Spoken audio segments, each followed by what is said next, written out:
They didn't want me around. Nothing I did was ever good enough for them.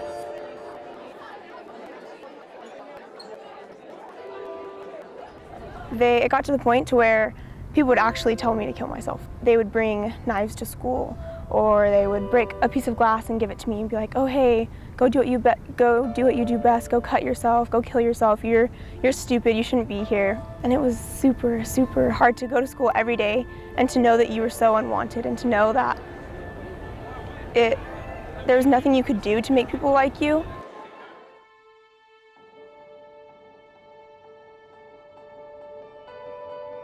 The worst moment was when I was at school and we were in a crowd of people. I didn't want to come to school anymore and be seen in the hallways. I didn't want to have to be somewhere that I wasn't wanted. And I felt so alone, and I was so confused how I could be around all these people and still feel alone.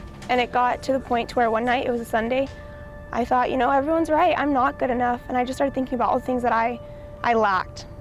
And so I texted my cross-country team and I was like, "Hey, I'm done. Thanks for whatever, see ya." And I was gonna attempt suicide that night.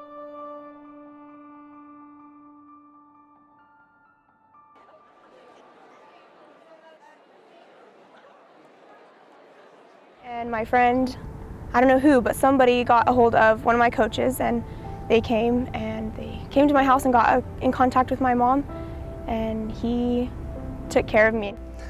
Well, Shyann confided in me the struggles she was going through. When it got to the point where she brought up the concept of bullying, I brought in her parents and we had a conference in my classroom. I remember it very distinctly because her mom and dad were very emotional. They were worried about her. There were some tears shed, and it was very eye-opening. Coach Walker was a huge rock for me. To this day, I can tell him anything. And when I was struggling, he always knew, and he always would be by my side and talk to me through it. And to realize that I had someone like that, that's, I think, when things started to get better, because at that point, he got me into powerlifting, and it was something that I could hold on to and something that I could use as an outlet. Athletics, more than being an avenue to be successful, provides structure, and especially in powerlifting, it's more of a family atmosphere, and I felt like she needed that kind of something to belong to. It would mean a lot to her, and she took to it and fit right in, and it was good. It was great, and it's been good for her. Joining powerlifting not only got her involved at the school, but allowed her to find a family where she has been able to express herself. And just being able to talk to even one person has helped her endure through her experience with bullying. If you're getting bullied, find someone to talk to. That was something that I never did. I always bottled it up and hid it inside and tried to hide it. There's this kid, Eric Doyle, and I didn't know him. He was so positive and happy, and I knew every day at school, or when I woke up in the morning, every time I had a thought of self-harm or suicide, or just to be depressed, I would just be like, "Hey, no, don't worry about it. You can get on the bus tonight," and that one person will say hello to you.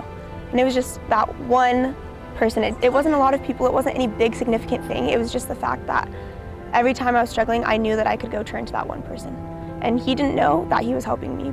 By not reporting these situations to an adult or trusted guardian immediately, you, the bystander, are essentially supporting the bully. Somebody that sits and watches it happen, or even worse, acknowledges it as being funny or something that they could, support, they're like putting gasoline on the fire, and they make the situation infinitely worse.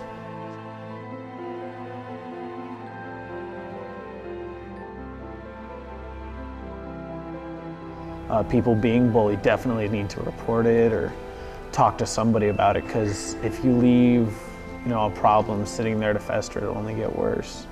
By reporting these issues when seen, you could change the victim's life and help them move into a more positive life.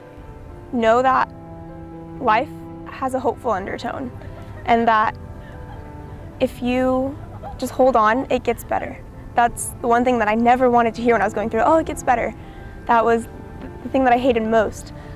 But to look back on that and to go through that, I'm so glad that I didn't go through with my suicide plans, that I didn't listen to what those people said, because my life truly is so much more bright and wonderful, and it's made me stronger. as hard as it was, I think the hardest trials make you the strongest person, and that's a beautiful thing.